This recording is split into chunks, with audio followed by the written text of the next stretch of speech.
10ના વહાલા વિદ્યાર્થી મિત્રો, આજે આપણે આ વિડિયો લેક્ચરની અંદર તમારું ગુજરાત સરકાર દ્વારા જે સ્વાધ્યાય પોથી આપવામાં આવેલી છે તેમાં ભાગ નંબર બીજાનો વિજ્ઞાન વિષયનો પાઠ નંબર 5મો છે જૈવિક ક્રિયાઓ, એનું સંપૂર્ણ સોલ્યુશન આપણે આ વિડિયો લેક્ચરમાં જોવાના છીએ. તો ચાલો મિત્રો શરૂઆત કરીએ આપણે આપણા સોલ્યુશનની. તે પહેલા એક નાનકડી વાત કરી દઈએ કે નીચે ડિસ્ક્રિપ્શન બોક્સની અંદર બે પ્લેલિસ્ટ આપેલા છે. એક છે ભાગ 1 નું અને બીજું છે ભાગ બીજાનું. તો તમે ભાગ 1 અને 2 ના તમામ વિષયના સોલ્યુશન ત્યાંથી મેળવી શકો છો. તો જોઈએ મિત્રો, આ એક ચિત્ર આપેલું છે અને આ ચિત્રની અંદર સજીવો કોણ છે? તો જુઓ, એક તો છોકરો સજીવ છે, છોકરી સજીવ છે, કૂતરો સજીવ છે અને અહીંયા ઉડતા પતંગિયાઓ સજીવ છે. ઇવન આ વૃક્ષ પણ સજીવ છે. ઓકે, નિર્જીવ વસ્તુમાં આવશે તમે બનાવેલું જે ઘર છે તે, સૂર્ય છે તે પણ નિર્જીવ છે, આ છોકરાએ પકડેલો હાથમાં દડો છે એ પણ નિર્જીવ છે અને આ છોકરીએ પકડેલું ટેડી બિયર છે તે નિર્જીવ છે. ત્યાર પછી 5.1 મુદ્દો છે જૈવિક ક્રિયા એટલે શું, જેમાં પહેલું નીચેના બહુવિકલ્પિક પ્રશ્નો માટે વિકલ્પ છે. પહેલું, નીચેનામાંથી કઈ જૈવિક ક્રિયા નથી? તો ઉત્સેચક છે એ કોઈ ક્રિયા નથી, એક પદાર્થ છે, જૈવિક પદાર્થ જે આપણા શરીરની અંદર પાચનમાં મદદ કરે. નીચેના વિધાનો સાચા છે કે ખોટા તે જણાવો. શરીરમાં ખોરાકનું વિઘટન કરવા માટે કોષો બહારથી ઓક્સિજન લે. તો સાચી વાત છે ભાઈ, આપણે શ્વાસોશ્વાસની ક્રિયાથી ઓક્સિજન લઈએ છીએ. ત્રીજું, વિધાનોને સાચું બનાવવા ખાલી જગ્યા. તો સજીવ શરીરમાં જૈવિક ક્રિયાઓ કરવા માટે ઉર્જા જરૂરી છે. જો ઉર્જા ના હોય તો તમે મૃત્યુ પામો. ચોથું, નીચેના પ્રશ્નનો એક વાક્યમાં ઉત્તર આપો. જૈવિક ક્રિયા એટલે શું? કે સજીવમાં થતી એવી બધી જ ક્રિયાઓ કે જે સામૂહિક રૂપમાં જાળવણીનું કાર્ય કરે છે તેને જૈવિક ક્રિયાઓ કહે છે. ત્યાર પછી પ્રશ્ન નંબર 5.2 છે પોષણ. એમાં પહેલું, નીચેના બહુવૈકલ્પિક પ્રશ્નો માટે આપેલ વિકલ્પમાંથી સાચો વિકલ્પ પસંદ કરો. જેમાં પાંચમો પ્રશ્ન, પ્રકાશ સંશ્લેષણની ક્રિયા માટે નીચેનામાંથી કયું અસંગત છે? તો એમની અંદર આવશે ડી, પાણીના અણુઓનું હાઇડ્રોજન અને કાર્બન ડાયોક્સાઇડમાં વિઘટન થશે. હવે પાણીની અંદર કાર્બન ડાયોક્સાઇડ કોઈ દી રહેલો હોય જ નહીં, કારણ કે એનું છે H2 ને O અણુસૂત્ર. આમાં ભાઈ ક્યાંથી કાર્બન ડાયોક્સાઇડ આવે? તો ના આવે, એટલા માટે એ ખોટું છે. છઠ્ઠું, વાયુરંધ્રની રચના કયા કોષો કરતા કોષો કયા છે? તો રક્ષક કોષો છે. આપણે ખબર છે કે આવી રીતે બે કાજુ જેવા કોષો હોય જેની વચ્ચે વાયુરંધ્ર આવેલું હોય છે. સાતમું છે પાચન માર્ગમાં ખોરાક સાથે ભળતો પ્રથમ ઉત્સેચક કયો છે? તો આપણી લાળમાં રહેલો એમાઇલેસ છે તે, એટલે જવાબ આવશે સી. નીચેના વિધાનો સાચા છે કે ખોટા તે જણાવો. આઠમું, રણ નિવાસી વનસ્પતિ રાત્રિ દરમિયાન ઓક્સિજન લે છે. તો ખોટી વાત. રાત્રિ દરમિયાન રણ નિવાસી વનસ્પતિ રાત્રિ દરમિયાન ઓક્સિજન લે છે. તો રાત્રિ દરમિયાન તો બધા ઓક્સિજન લે, સોરી, તો સાચું આવશે. એમાઇલેઝ ઉત્સેચક સ્ટાર્ચ નું પાચન કરે. તો સાચું. નાના આંતરડામાં કાર્બોદિત, પ્રોટીન અને ચરબીનું સંપૂર્ણ પાચન થાય. તો સાચું. ત્રીજું છે નીચેના વિધાનોને સાચું બનાવવા માટે યોગ્ય ખાલી જગ્યા. 11મું, મનુષ્ય વિષમપોષી પ્રકારની પોષણ પદ્ધતિ દર્શાવે છે. 12મું, અમીબા ખોરાકનું પાચન અન્નધાનીમાં કરે છે. રસાયણકોની હાજરીમાં નાના આંતરડાની શોષક સપાટીનું ક્ષેત્રફળ વધે છે. યકૃત અને સ્વાદુપિંડના સ્ત્રાવ નાના આંતરડામાં કાર્ય કરે છે. ત્યાર પછી ચોથો પ્રશ્ન છે, ગ્રંથિઓની વાત કરીએ તો લાળ ગ્રંથિમાં આવશે એમાઇલેસ, સ્વાદુપિંડમાં આવશે ટ્રિપ્સિન અને જઠરમાં આવશે પેપ્સિન. આ બંને છે પ્રોટીનનું પાચન કરે અને એમાઇલેસ છે સ્ટાર્ચ એટલે કે ગ્લુકોઝનું પાચન કરે છે. ત્યાર પછી નીચેના પ્રશ્નોના 1-2 વાક્યમાં ઉત્તર લખવાના છે. 16મું, વનસ્પતિમાં રક્ષક કોષોનું કાર્ય શું? તો વનસ્પતિમાં રક્ષક કોષો વાયુરંધ્રો ખોલવા અને બંધ કરવા જેવા કાર્ય કરે છે, જેના દ્વારા બાષ્પોત્સર્જન અને વાયુઓની આપલેનું નિયમન કરે છે. 17મું, પરોપજીવી પોષણ દર્શાવતા સજીવોના નામ. તો અમરવેલ, જૂ, કસકુટા અને મચ્છર. આની અંદર તમે ચાંચડ, જડો, આ બધાના નામ પણ તમે લખી શકો. 18મું છે જઠરમાંથી આવતા એસિડિક ખોરાકને આલ્કલીય કોણ બનાવે છે? તો નાના આંતરડામાં પિત્તરસ અને સ્વાદુરસમાં રહેલા ક્ષારો જઠરમાંથી આવતા એસિડિક ખોરાકને આલ્કલીય બનાવે છે, જેમાં ખાસ તો યકૃતમાં ઉત્પન્ન થતો જે પિત્ત રસનો ક્ષાર છે તે કાર્ય કરે છે. એમના પછી આગળ જઈએ તો છઠ્ઠું છે, નીચે આપેલ પ્રશ્નોના માગ્ય મુજબ જવાબો આપણે આપવાના છે.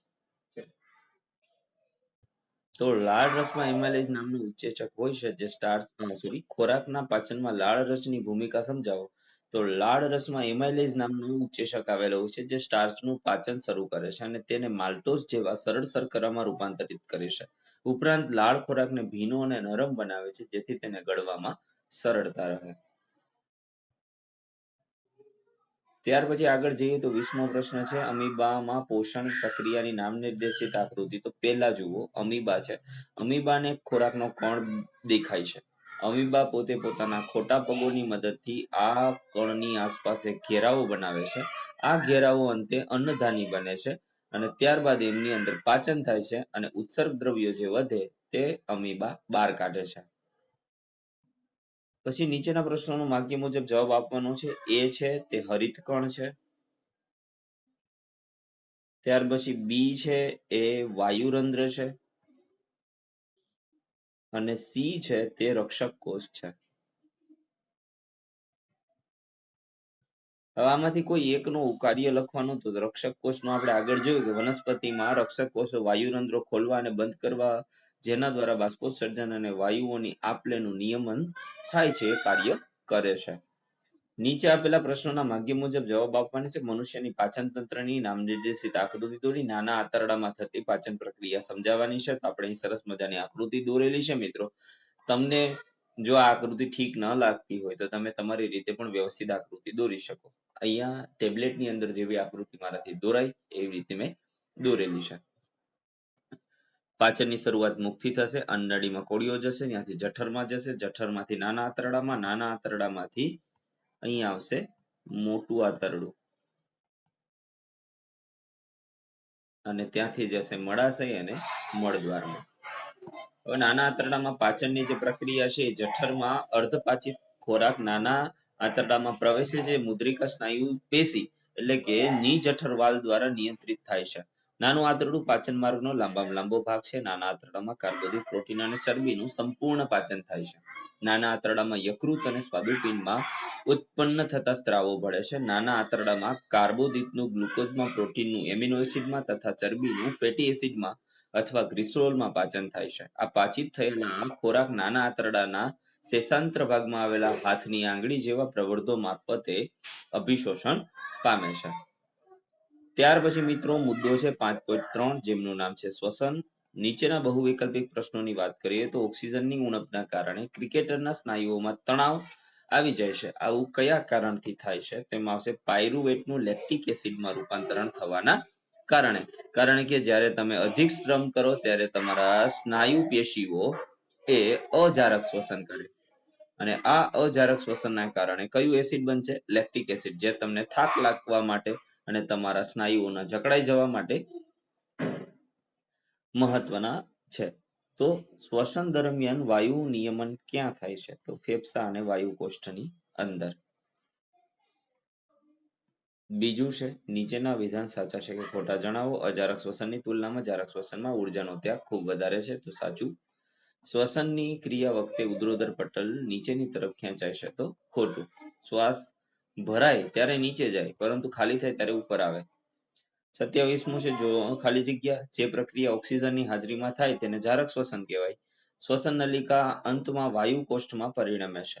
એક વાક્યમાં ઉત્તર છે કયા પ્રકારના શ્વસનમાં લેક્ટિક એસિડ તથા ઉર્જા મુક્ત થાય? તો અજારક શ્વસનમાં લેક્ટિક એસિડ તથા ઉર્જા મુક્ત થાય. 30મું માછલીના શ્વસન અંગનું નામ છે ઝાલર અથવા તો ચુઈ. 31મું છે મનુષ્યના શ્વસન રંજક દ્રવ્યકણનું નામ આપો. તો મનુષ્યમાં શ્વસન રંજક દ્રવ્યનું નામ હિમોગ્લોબિન છે. 5મું છે નીચે આપેલા પ્રશ્નોના માગ્ય મુજબ ઉત્તર આપવાના છે. 32મું મનુષ્યના શ્વસન તંત્રમાં કોઈ પણ 4 અવયવના નામ લખો. તો મનુષ્યમાં આવેલા શ્વસન તંત્રના અવયવો અનુક્રમે નાસિકા, નાસિકા છિદ્ર, શ્વસન નળી, શ્વાસ વાહિની, ફેફસા તથા વાયુ કોષ્ઠો છે.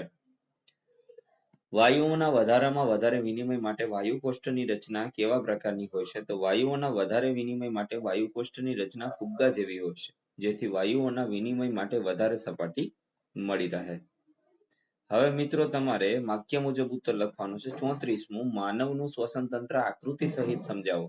તો મિત્રો આકૃતિ તમારે જાતે દોરવી પડશે કારણ કે અહીંયા આકૃતિ દોરવી થોડી શક્ય નથી એટલા માટે, પરંતુ આપણે એને સમજાવીને આપી દીધેલું છે. હવે આપણે ધીમે ધીમે અહીંથી સ્ક્રોલ કરતા જઈએ જે તમારે જોતું જવાનું છે. જો વિડીયો લેક્ચર પસંદ પડે તો પ્લીઝ લાઈક કરી દેજો, તમારા મિત્રો સાથે શેર કરી દેજો અને આપણી ચેનલને સબસ્ક્રાઇબ કરવાનું ભૂલશો નહીં.